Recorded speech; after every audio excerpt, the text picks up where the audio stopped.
Karakteristik wilayah perairan dan daratan Indonesia. Tahukah kamu bahwa Indonesia adalah negara kepulauan terbesar di dunia?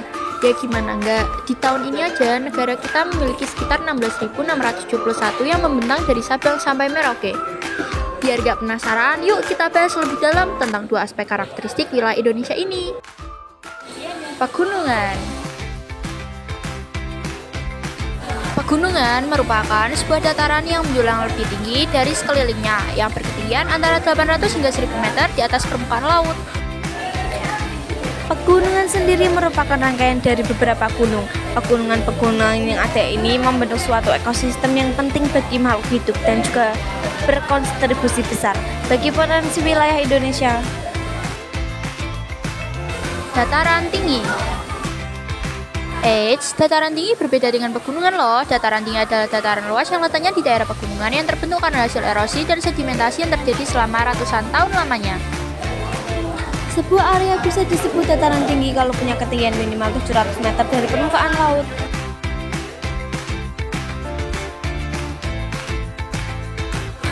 Dataran rendah. Dataran rendah merupakan dataran yang mempunyai ketinggian sekitar 200 hingga 300 meter di atas permukaan laut. Dataran rendah merupakan dataran yang banyak ditemui di Indonesia karena banyak digunakan untuk daerah pemukiman. Adapun contoh dataran rendah yang ada di Indonesia adalah dataran rendah Cianjur di Jawa Barat. Dataran rendah di Indonesia terdapat secara luas memanjang di Pulau Sumatera bagian timur, Pulau Jawa bagian utara, sebagian besar Pulau Kalimantan, dan Pulau Papua bagian selatan. Lembah. Lembah merupakan bentang alam yang sangat luas, bisa mencapai ribuan kilometer persegi, yang dikelilingi oleh pegunungan ataupun perbukitan yang terbentuk dari beberapa proses geologis.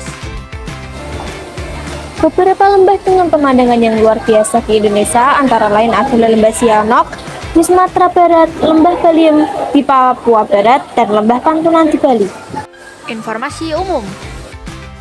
Oh iya, Indonesia juga terletak di wilayah pertemuan lempeng tektonik Eurasia, Indo-Australia, dan Pasifik, sehingga membuat sepanjang area pertemuan tersebut terbentuk jalur pegunungan aktif. Dengan kata lain, Indonesia masuk dalam wilayah yang dikenal sebagai Ring of Fire atau jalur cincin api. Hampir semua wilayah Indonesia dilalui jalur cincin api ini, kecuali Pulau Kalimantan. Itulah kenapa wilayah Kalimantan sangat jarang terjadi gempa bumi. Laut. Laut merupakan kumpulan air asing berada di dalam sebuah area cekungan yang amat besar. Laut akan menghubungkan antara pulau yang satu dengan pulau yang lainnya. Indonesia adalah negara dengan area lautan yang lebih luas jika dibandingkan dengan wilayah daratannya. Sebagai sebuah negara maritim, gak heran jika Indonesia memiliki banyak kekayaan yang berasal dari laut serta banyak pulau yang dimiliki mata pencaharian di laut sebagai nelayan. Selat.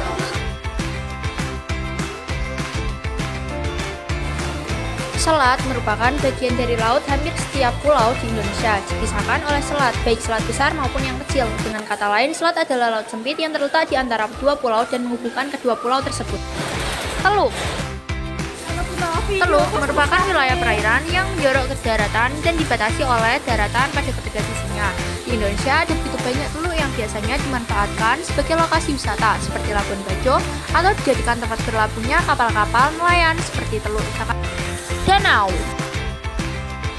Danau adalah suatu daratan cekung yang digenangi oleh air yang sangat banyak. Air yang menggenangi danau tersebut bisa berasal dari mana saja, mulai dari mata air tanah, air sungai, hingga air hujan. Danau-danau besar di Indonesia adalah Danau Toba di Sumatera Utara, Danau Rano di Sumatera Selatan, dan Danau Paniai di Papua.